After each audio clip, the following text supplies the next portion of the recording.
everyone, it's Jessica. Welcome back to my channel. Today I have a few things to talk with you about. So the first thing is our August monthly challenge has come to an end. August was to finish up any work in progress. For me, I finished up this small quilt. It's a small throat. I used a charm pack.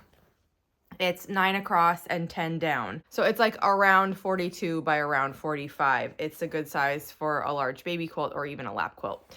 And I had the top made. So I quilted it and I used the Knit One Purl 2 pantograph. I love that one.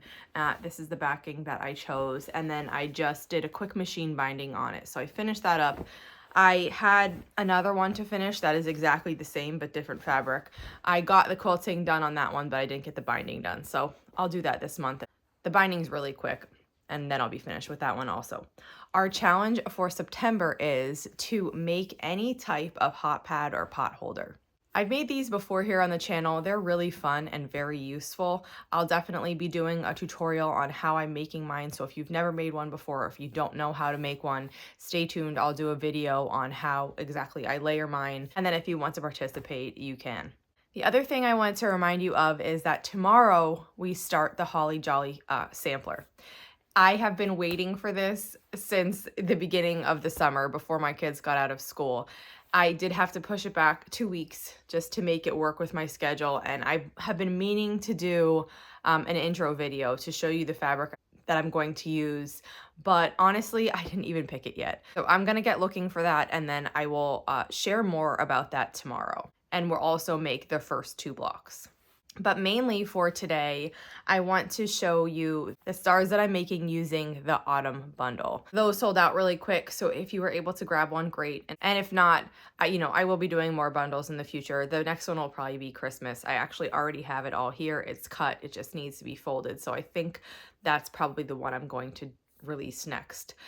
In the meantime, though, if you like this Starlight quilt, which is what I'm calling the quilt that I'm making with the autumn bundle, you can use any fabric. It's a fat quarter pattern, and it's really, really fun to make. That pattern's in the final stage of edits. The link will be below. Right now, I have a little note saying the pattern will be available later on today because I believe that the edits will be finished today.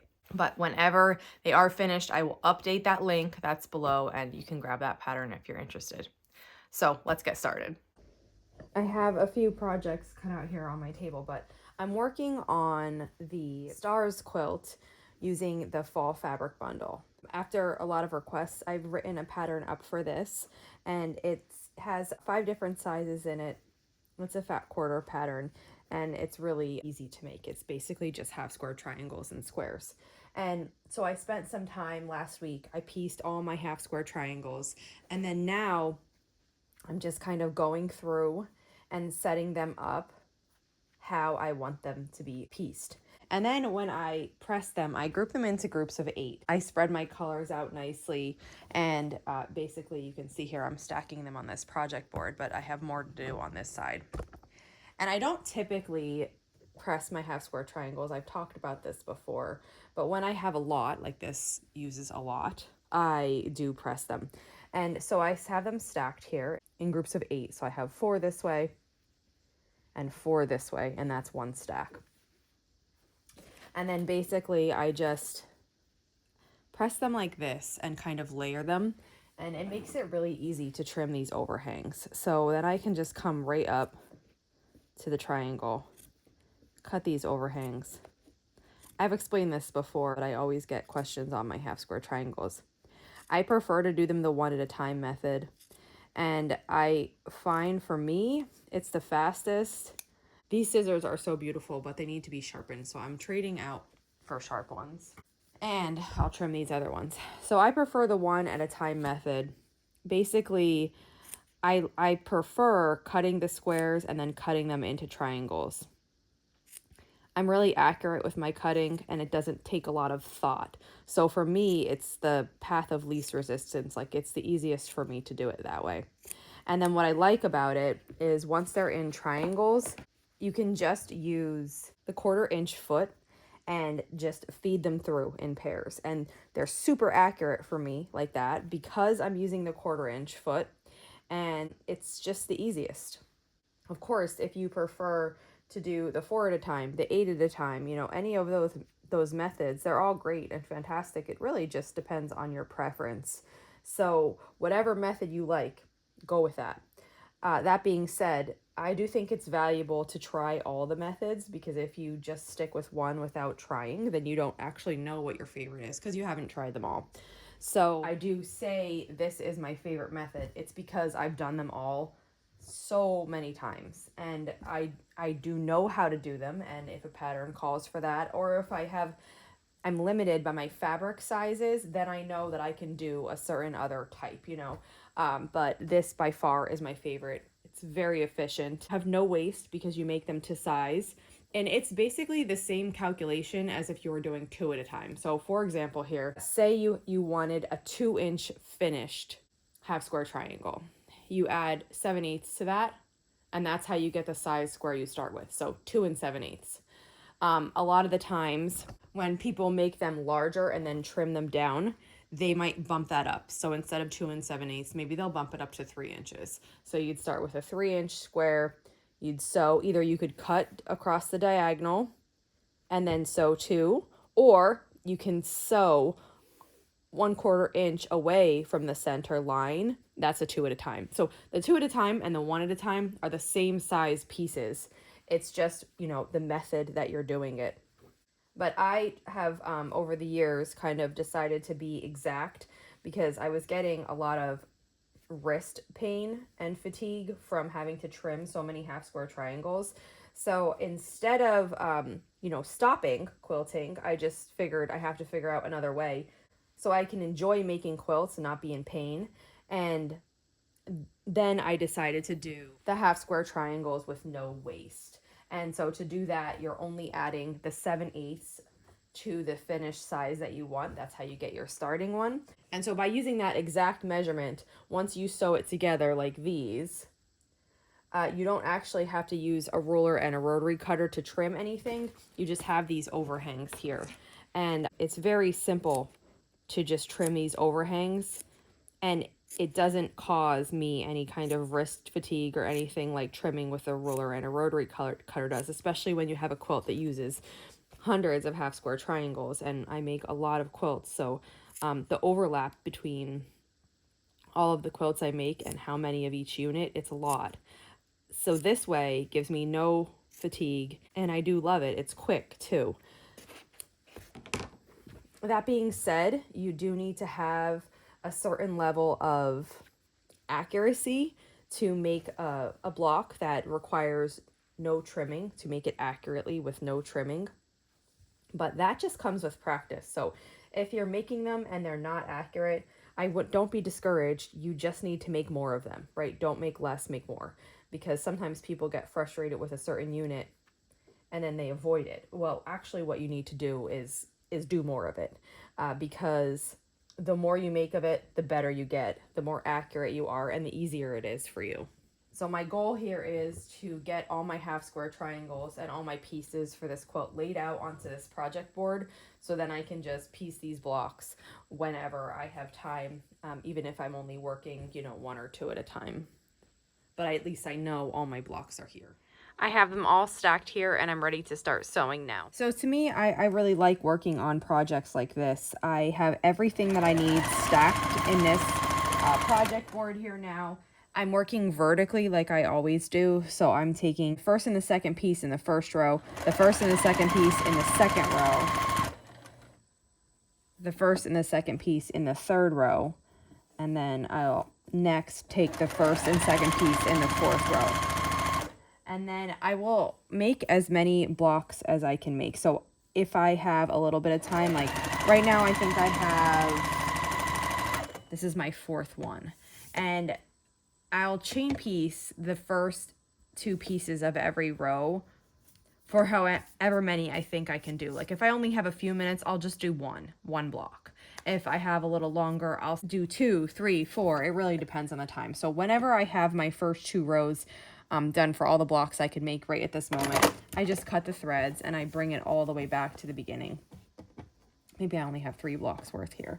And then I'll go to the 3rd row and I'll start adding the 3rd row on. The first time I made this block, I put it together a little differently. I assembled it like a sawtooth star. So first I made the flying geese, then I took the 4-patch and I sewed it together, and then I took those pieces and the corners and made it into a block. And then I thought, well, why am I doing this? Because yes, that's the way you'd normally assemble a sawtooth star, but I have the benefit of working with just half square triangles now. And so I'm not tied to having the needing to be had the center assembled, because when you're working with a flying geese like this, that's twice as long as your corner. You need your square, your center square, to be that big also. Well, because I'm doing a 4-patch for the center square, and because I have half square triangles here, it's really easy for me to just assemble this like a 16-patch. And that makes it a lot faster.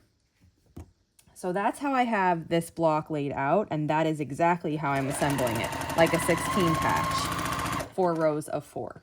And then basically, I just use the pieces that I have laid out here and just assemble as I go. I do find that working like this, little bits at a time, whenever I can fit it in, makes this go very fast.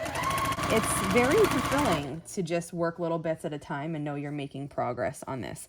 And you can do it any way you want, but another way that I sometimes break this up is that first I will get all of these pieces sewn together in rows.